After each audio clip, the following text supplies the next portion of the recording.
Tired of marching for something that should have been mine at birth. I don't mind saying to you tonight. I don't mind saying to you tonight that I'm tired of the tension surrounding our day. I don't mind saying to you tonight that I'm tired of living every day under the threat of death. I have no martyr complex. I want to live as long as anybody in this building tonight, and sometimes I begin to doubt whether I'm going to make it through. I must confess I'm tired. I did this because I felt I was being violated as a human being. I had had a hard day of work on the job, and I was physically tired as well as just mentally vexed and sick of this type of thing we had to endure as a people because of our race. It did not seem right, it wasn't right, and I felt that I was being mistreated. On December 1st, 1955, a 45-year-old woman refused to give up her seat on a Montgomery bus to a white person. She had in her mind a murder trial that happened just 2 months earlier in Sumner, Mississippi. That 45-year-old woman would be Rosa Louise Macaulay Parks, and the trial she had in mind was that of Emmett Lewis Till.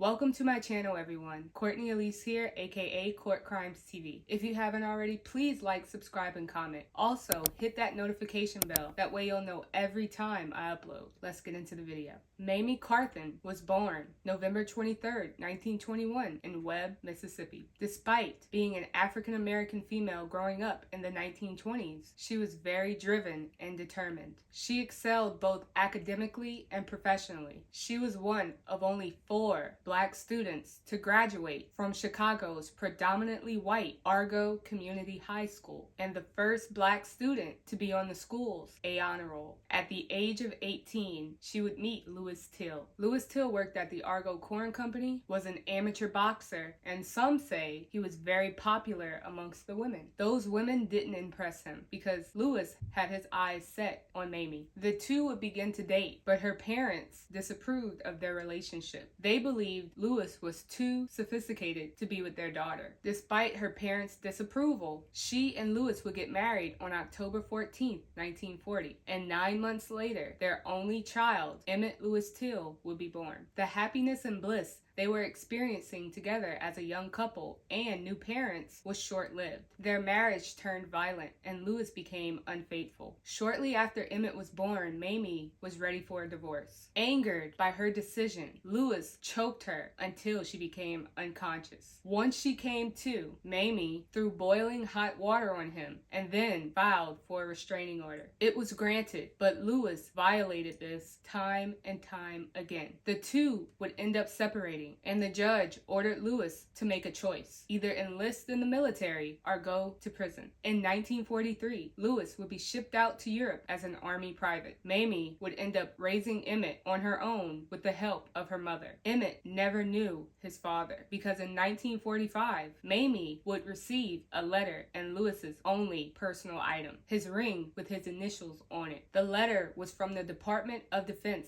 informing her without full explanation that Lewis was killed in Italy due to willful misconduct. The real story behind Lewis's death is that on June 27th, 1944, Lewis was drinking with 3 other men on base. They then decided to raid a home where several women lived. When they got to the house, Lewis allegedly raped 2 women. He then allegedly shot and killed another woman. He and another African-American private by the name of Fred McMurray were found guilty by an Army court-martial of rape and murder. Both men were hanged on July 2nd, 1945. Lewis was just 23 years old. Once Mamie found this out about Lewis, she never really spoke about Lewis ever again. She did, however, save his ring because she believed Lewis would have wanted Emmett to have it. At the age of just 6 years old, Emmett would have a bout with polio. This would leave him with a stutter, which stuck with him for the rest of his life. Emmett would attend the all-black McCosh Grammar School. One of his childhood friends, Richard Hurd, said Emmett was a funny guy all the time. He had a suitcase full of jokes that he loved to tell. He loved making people laugh. Emmett and his mother had a very strong bond with one another, almost like a brother and sister type of bond at times. As he grew up, it was more like we were sisters and brothers almost, because my mother raised him while I went to work. So it was like he was hers, and I knew I was hers, and we had fun together. We laughed together. We never did much fighting until he and I moved alone, and it would become necessary to discipline him ever so often. This made him grow into a very responsible teenager. While his mother worked long, strenuous hours, Emmett would take care of the house. He would cook, clean, and do laundry. His mother didn't really have to do much but make the money. Emmett was pretty much self-sufficient. In August of 1955, Emmett's great uncle, Mamie's uncle, would come up from Mississippi to visit family in Chicago. At the end of his stay, Moses was planning on taking Emmett's cousin, Wheeler Parker, back to Mississippi to visit family down south. Emmett, who was just 14 at the time, found out about these plans and begged his mother to let him go. Grandfather came to Chicago in 1955 to a funeral, and my mother and them allowed me to go back with him for vacation. And so Emmett found out and he wanted to go. There were some questions of whether he should go or not, but they finally let him go. Initially, Mamie was opposed to this idea because she had originally planned a road trip to Omaha, Nebraska. In a last-ditch effort to get him to go along with her on the road trip to Nebraska, she promised him open road driving lessons. But she couldn't change his mind about going down south to Mississippi. She would end up giving in and allowed him to go. But before he went, she prepped him about going down south. She warned him that Chicago and Mississippi were two different places and that he should know how to act. Even though racism existed in Chicago as well, the rules for black people down south was a lot stricter. Emmett assured her he understood. He was going into Money, Mississippi, the deep south, during the Jim Crow era. Jim Crow laws were a collection of state and local statuses that legalized racial segregation. Named after a black minstrel show character, the laws, which existed for about 100 years from the post-Civil War era until 1968, were meant to marginalize African Americans by denying them the right to vote, hold jobs, get an education, or other opportunities. Those who attempted to defy Jim Crow laws often faced arrests, fines, jail sentences, violence, and even death. The life for African Americans in the South during Jim Crow was as close to a repressive regime as you could imagine. Blacks could not eat at public restaurants, couldn't rent hotel rooms, literally had to ride in the back of buses or public transportation. We couldn't get a drink of water because how thirsty we were. Unless we found that colored water fountain, we couldn't get a drink of water out of a fountain. Our school term was from 4 to 6 months a year, and we had no busing. There were no buses that bused us to school. We had to walk to school 3, 4, 5 miles, whatever, distance we lived from the school. African Americans were forced to live in certain communities. On August 20th, 1955, Mamie and Emmett would meet Moses at 63rd Street Station in Chicago. She said Emmett was so excited to go that he rushed to the train. As he was running to the train, she told him, "Wait a minute, where are you going? You didn't give me a kiss goodbye. How do you know I'll ever see you again?" Emmett responded, "Oh, Mama." She said he really scolded her. She wondered to herself why she would say such a dumb thing like that. He turned around, gave her a kiss, and then gave her his watch. He said he wouldn't need it where he's going. She did, however, give him his father's ring with his initials engraved on it. He couldn't wait to show it off to his cousin. As we got to the steps, he tore up the steps.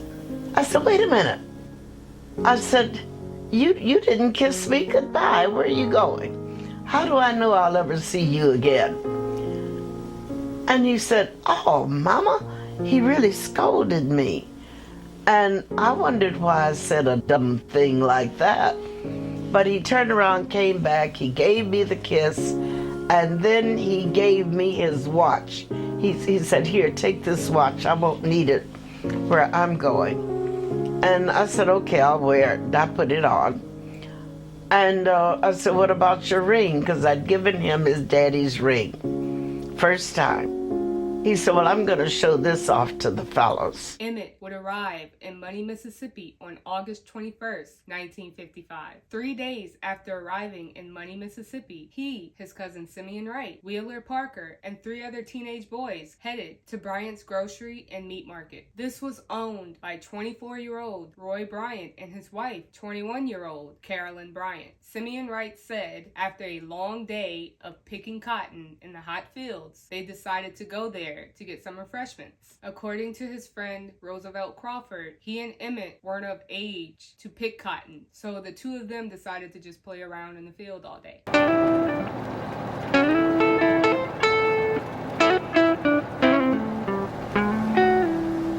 That summer when Emmett and Wheeler arrived, it was the beginning of the cotton harvest time.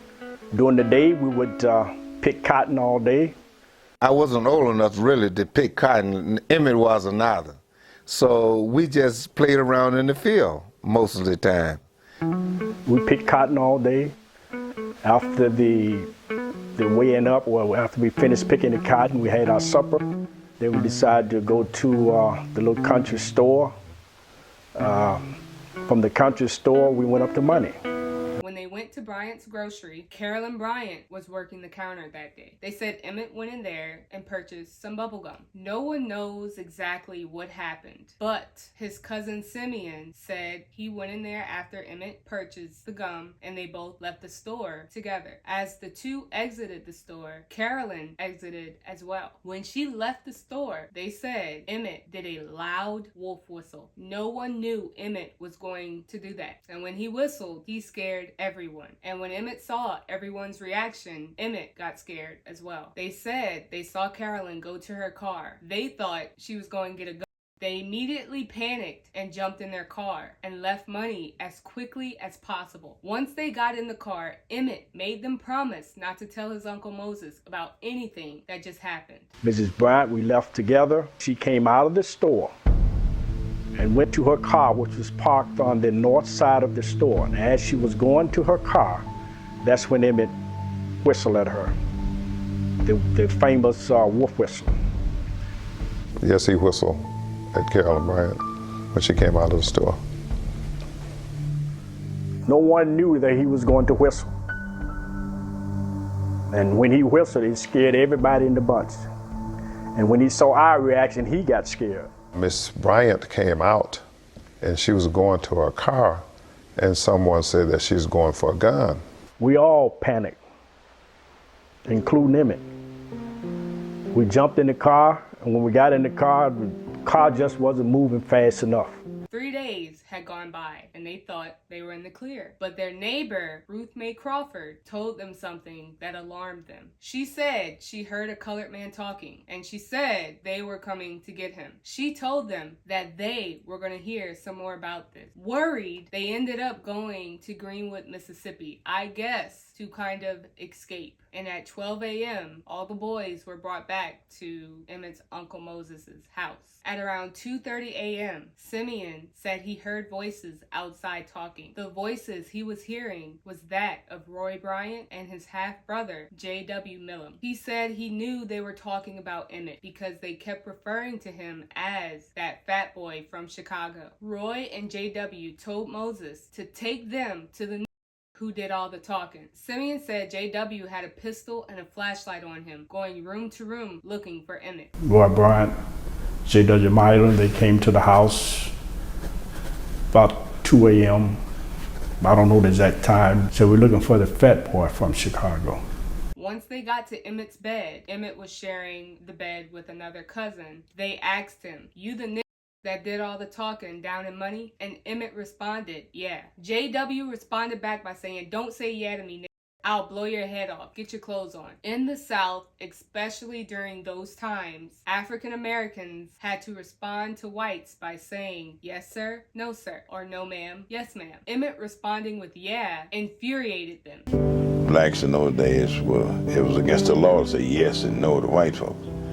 And if didn't, then you could be beaten and even killed for saying yeah and not calling him by his name. Emmett had no idea of what type of men he was dealing with. Everyone in the house was terrified. Emmett's great aunt, Moses' wife, offered money to Roy and JW to not take Emmett. They said Roy kind of hesitated, but JW had his mind already made up. A lot of things happened before they marched him out because I still didn't know what was going on. Then when my mother came in there and she was half talking and half pleading with them to leave him alone, that she would give them money to leave him alone. And Roy kind of hesitated when they heard money, but JW Miley, he didn't hesitate at all.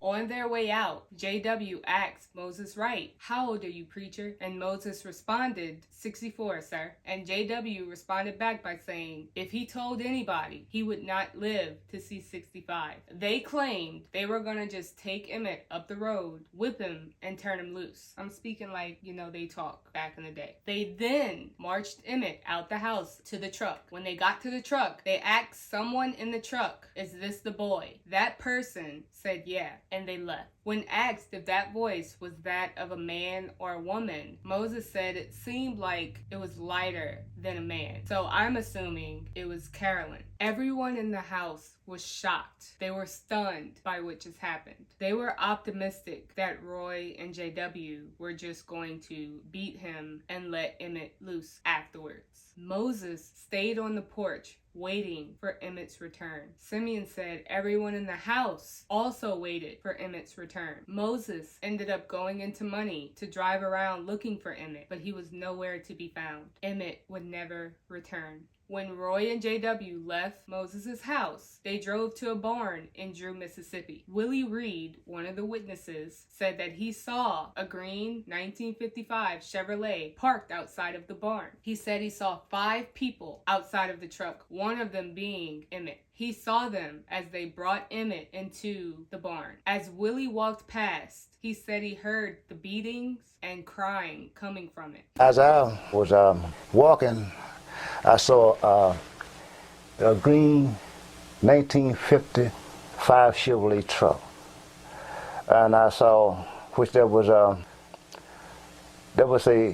5 people. There was really 5 people, and so as I go up, before I could get to the barn, I could hear this beating, and I could hear this crying. I could hear this beating. I could hear this crying. He said he got a glimpse inside of the barn, and that's when he saw JW with a green shirt on, khaki pants, and a .45 on his side. He said once JW saw him, JW asked him, did you see anything? And Willie said, no, I didn't see anything. I can see JW Marlin came up.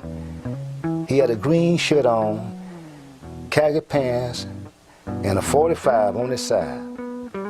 So he asked me, did you hear anything? I said, did you hear anything? I said, no. I said, I didn't hear anything. That same day, Mamie would get a call at 9:30 a.m. She was told Emmett had been taken. Panicking, she immediately went to her mother's house and I guess called the authorities. Despite being threatened with his life, Moses would contact the LaFleur County Sheriff's Department and report Emmett missing. On August 29th, 1955, Roy and JW were brought in for questioning. They admitted to taking Emmett, but they claimed they released Emmett that same night in front of Roy's store. They were both arrested for kidnapping. 3 days later, Emmett's body would be found floating in the Tallahatchie River with a barbed wire around his neck tied to a 70-pound cotton gin fan. His face was mutilated beyond recognition. His uncle was called in to identify him. The only way his Uncle Moses managed to positively identify Emmett was by a ring on his finger. That ring being his father's ring with his initials engraved on it. When Emmett's body was found, everyone was filled with all sorts of emotions. His cousin Simeon said the thought of Bobo, which is Emmett, being killed for whistling at a white woman never occurred to him. He knew whistling at a white woman was terrible, but he just didn't think they would murder Emmett for that. Mamie said Sheriff Strider wanted an immediate burial because he knew it wouldn't be good for the state of Mississippi. He knew it wouldn't be good for people to see what happened to her son. Sheriff Strider wanted an immediate burial because he knew that it wouldn't be good for the state of Mississippi for people to see what had happened to Emmett Till. And the only way you could stop people from seeing was to bury it. I mean, get it out of sight.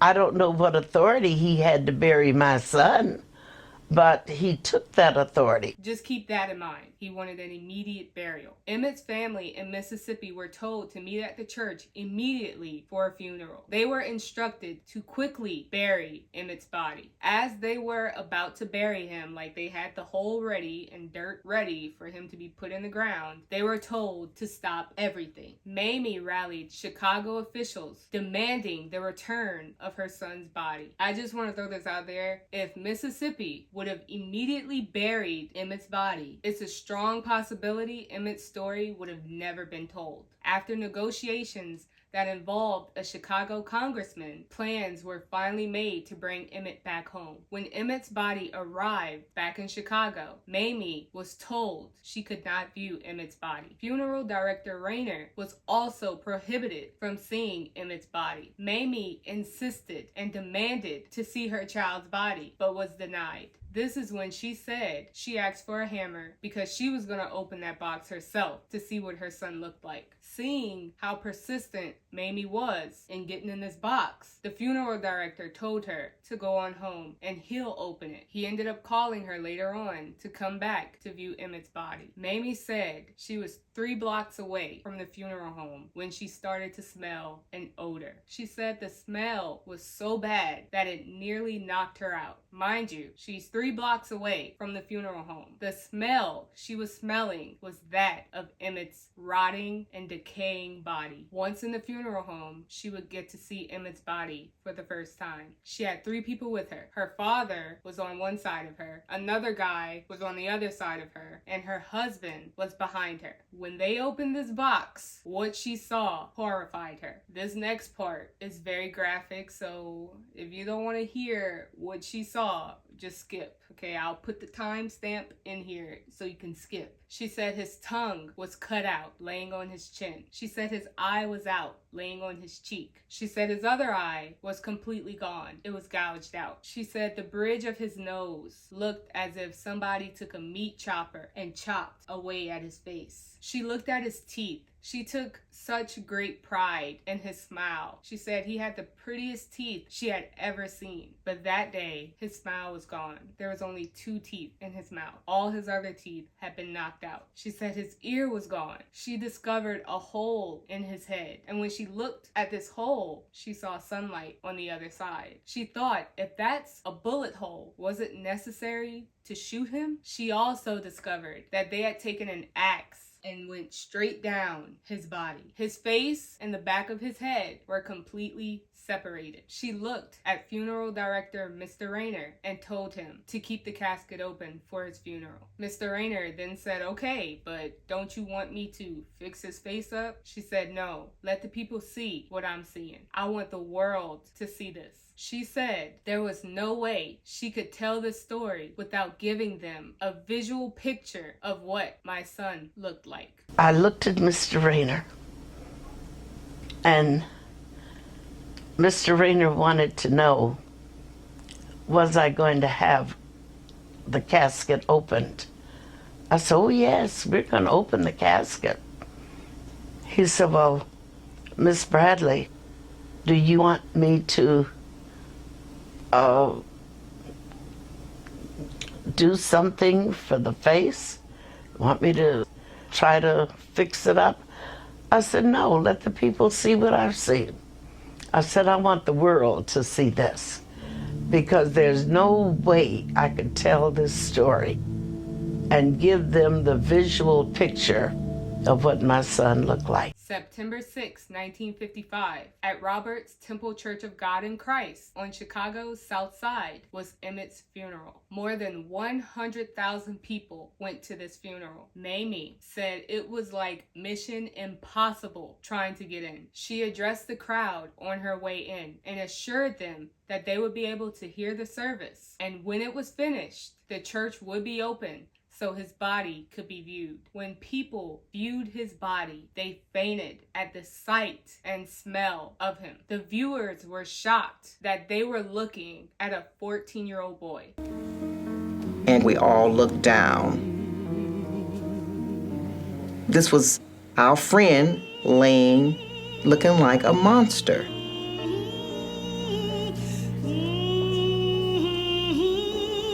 They said that about 1 in every 5 had to be assisted out of the building. They would just go into a faint.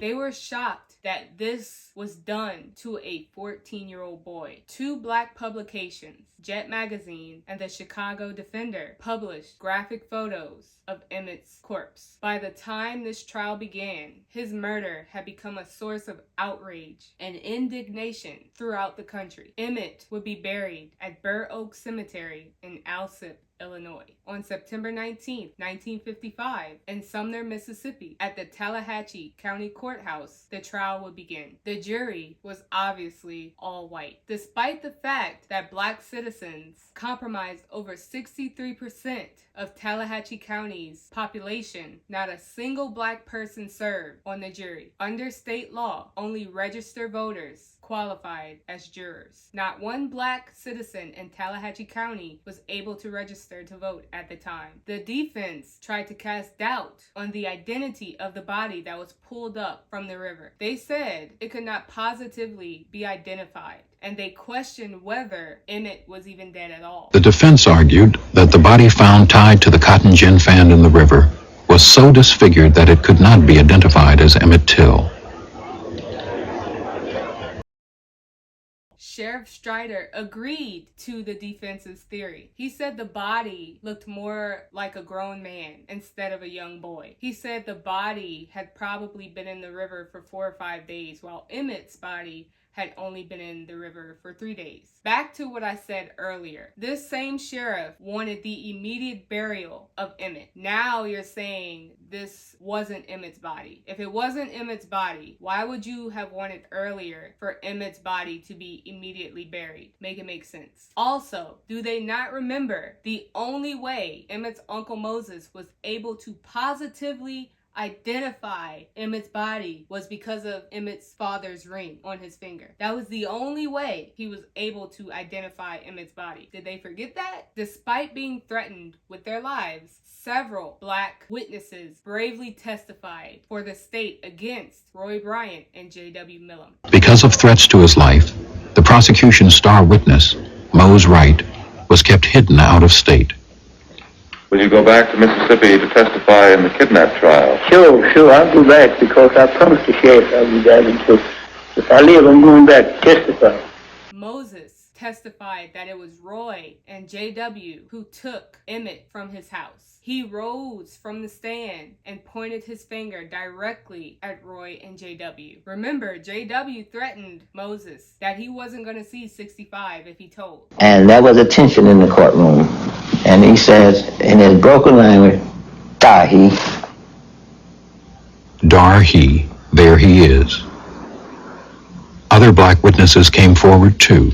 Willie Reed was shown a picture of Emmett, and Willie identified Emmett as the boy he saw with Roy and J.W. that day he was walking. Willie Reed also testified that he saw J.W. coming out of that particular barn to get a drink of water and go back in. Carolyn Bryant, the woman who started all of this, testified. She said Emmett asked her for some candy that was inside of the candy counter. She said she placed the candy on top of the counter and Emmett grabbed her hand. It said back in those days, you are not supposed to touch a white woman's hand, that if you have change, you're supposed to put the change on the counter and not directly into a white person's hand. Carolyn said that once Emmett grabbed her hand, he asked her, "How about a date, baby?" She said she pulled her hand away and started to walk out of the store. This is when she testified Emmett grabbed her by her waist near the cash register and told her, "You needn't be afraid of me, baby. I've slept with white women before." Following all the testimonies and the ignorant statements from the defense and the sheriff, there was reason to hope that justice would come. Mississippi Governor Hugh White telegrammed District Attorney Gerald Chatham urging vigorous prosecution of the case. Chatham said, "Murder is murder, whether it's white or black. We are handling this case like all parties are white." Makes you think, like, if this was black people, if this was an all black case, they would just automatically be found guilty, right? The Greenwood Commonwealth editorialized, "The citizens of this are determined that the guilty parties shall be punished to the fullest extent of the law." But unfortunately, everything changed when Executive Secretary of the NAACP, Roy Wilkins, described Emmett's killing as a lynching and opined that the state of Mississippi had decided to maintain white supremacy by murdering children. Black organizations like the NAACP and the black press were especially interested, and they worked hard to keep the case in the news, to make an example of Southern racism for the world.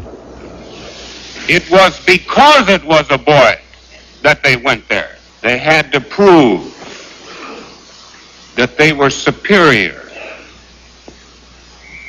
They had to prove it by taking away a 14-year-old boy. It's in the virus, it's in the blood of the Mississippian. He can't help it. Many Mississippians were angered and deeply offended by this statement. According to historian Hugh Whitaker, the strident remarks of Wilkins and other Northern opponents of segregation caused the local power structure to dig in and throw its support to Roy and J.W., two men they otherwise would have been happy to see put away. One of the defense attorneys acknowledged later that he only agreed to represent Roy and J.W. after Mississippi began to be run down. So the state of Mississippi got in their feelings because someone stated the obvious. Closing arguments would begin. District Attorney Chatham, in a speech moved by many in the courtroom, demanded justice for the murder of Emmett Till, stating they murdered that boy, and to hide that dastardly, cowardly act, they tied barbed wire to his neck, connected to a heavy gin fan, and dumped him into the Tallahatchie River for the fish and turtles. He said the two defendants were dripping with the blood of Emmett Till. The defense attorney, on their part, told jurors, "Every last Anglo-Saxon one of you has the courage to set these men free." When the jurors were sent out to begin deliberations, according to Hugh Whitaker, Sheriff-elect Dogan told jurors to wait a while before coming out to make it look good. The jurors enjoyed cokes before returning 67 minutes to announce their verdict of not guilty. Cheers erupted from most of the white spectators. Roy and J.W. lit up cigars as friends hugged and slapped them on their backs. As the trial ended, a defense lawyer told the jury he was, quote, "sure every last Anglo-Saxon one of you has the courage to free these men." It took the jury an hour to find the men not guilty.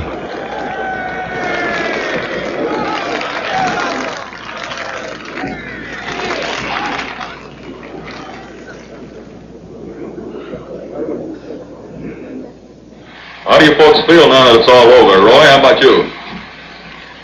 I'm just glad it's over with. J.W.? I am too. Mrs. Bryant, Feel fine. how about you, Mrs. Milam? Did you expect this verdict? Well, I was hoping for it.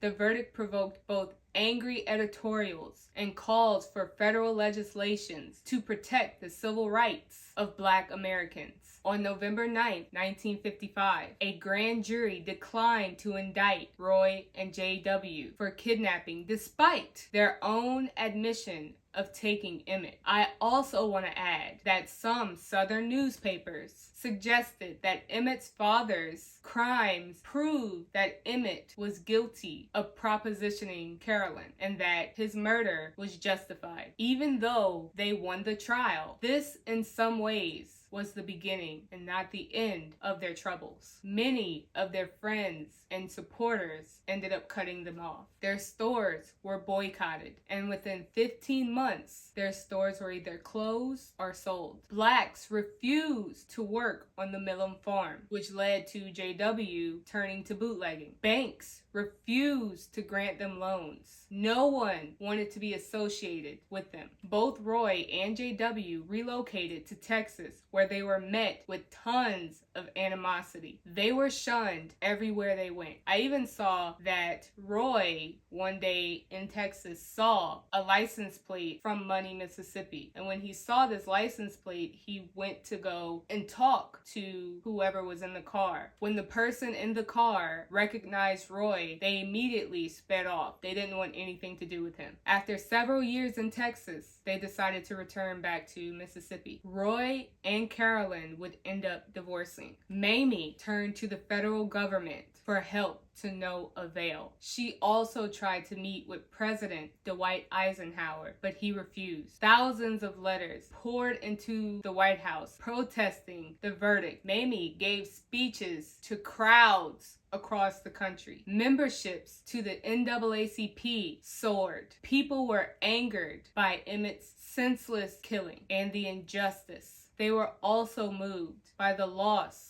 of an only child. On December 1st of 1955, Rosa Louise Macaulay Parks refused to obey an order to give up her seat on a Montgomery bus to a white person. She had in mind a murder trial that happened just 2 months earlier in Sumner, Mississippi, that being of Emmett Till. Soon after, a 26-year-old minister named Martin Luther King Jr. called for a citywide bus boycott. This officially started the civil rights movement. Those black people in the Deep South, this was finally testimony to what they endured. Michael Eric Dyson is a Georgetown University sociology professor. It was meant to make them stay in their places. Instead, it ignited a movement. Rosa Parks said it was Till's face she saw when refusing to give up her seat on an Alabama bus. Martin Luther King Jr. summoned his memory during the Montgomery bus boycott. This one image conjured the pain, the acrimony of lynching, and showed to America, this is what you do to us. This is evil. In January of 1956, Roy and J.W. admitted to committing the murder of Emmett Till. Protected by double jeopardy laws, they told the whole story of how they kidnapped Emmett and murdered him to Look magazine for $4,000. Months later, Roy Bryant and J.W. Milam told their story of the night of August 28th for $4,000 to reporter William Bradford Huey. Filmmaker Stanley Nelson interviewed Mamie, other family members, journalists, and eyewitnesses who remembered what happened in Mississippi so long ago. And by 2002, Mamie was working on her own memoir. But sadly, just 2 weeks before the national televised premiere of The Murder of Emmett Till, Mamie would die of heart failure. She was just 81 years old. Carolyn Bryant never spoke publicly about Emmett Till, but in 2007, at the age of 72, she told Duke University senior research scholar Timothy Tyson that she lied about Emmett having made verbal and physical advances on her. In the book, which was released in 2017, The Blood of Emmett Till, Tyson wrote that she told him nothing that boy did could ever justify what happened to him. The woman who accused him of making improper advances before he was lynched. It's all in this unpublished memoir called I Am More Than a Wolf Whistle. Bryant Dunham gave it to Duke historian Tim Tyson when they met in 2008. I used it for my book. And then put it in the archive, where it wasn't supposed to be released for several more decades. but I felt that the investigation was more important than the archival agreement. Tyson gave it to the FBI when they reopened the nearly 70-year-old cold case in 2017. In the memoir, Dunham says she attempted to help Till once he had been located and brought to her in the middle of the night to identify by her husband Roy and brother-in-law. The two men later were tried and acquitted by an all-white jury for Till's murder. She says, quote, "I try to protect him by telling Roy he's not the one." Dunham also writes that she, quote, "always felt like a victim as well as Emmett. Do I think he should have been killed for doing that? Absolutely, unequivocally no. Did we both pay a price for it? Yes, we did. He paid dearly with the loss of his life. I paid dearly with an altered life." I remember this because I guess she thought she was on her last days. You know, she wanted it to come out while she was on her deathbed and she was going to die and she wasn't going to face any type of backlash. But once this got out to the public, she received nothing but backlash. There was a call for her arrest because at this point, this was 2017, there were Holocaust guards who were like 100 years old that were being arrested at this time. So people were calling for her arrest because she's admitting that she lied, but nothing came to, unfortunately. Grand jury in Mississippi today declined to indict the white woman whose accusations set off the lynching of Emmett Till nearly 70 years ago.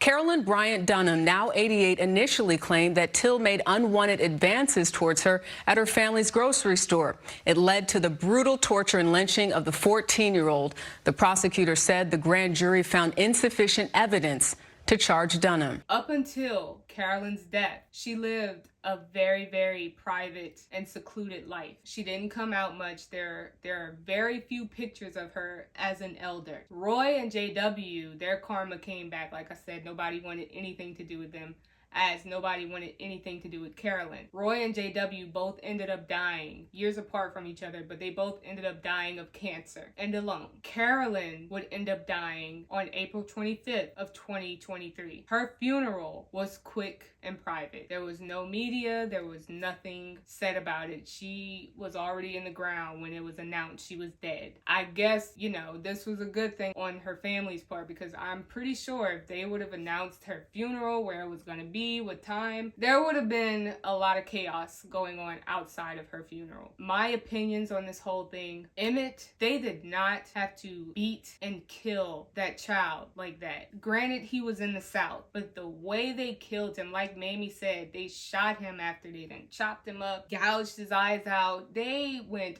overboard with this. They tortured him. Like, I cannot imagine the terror in Emmett's body when all of this was going on, when they went to his uncle's house and got him. I know Emmett had to be terrified about what was about to happen to him. What they did to him was so demonic. That's why they suffered in their last days. That's why they were pretty much shunned from the community. But rest in peace, Emmett.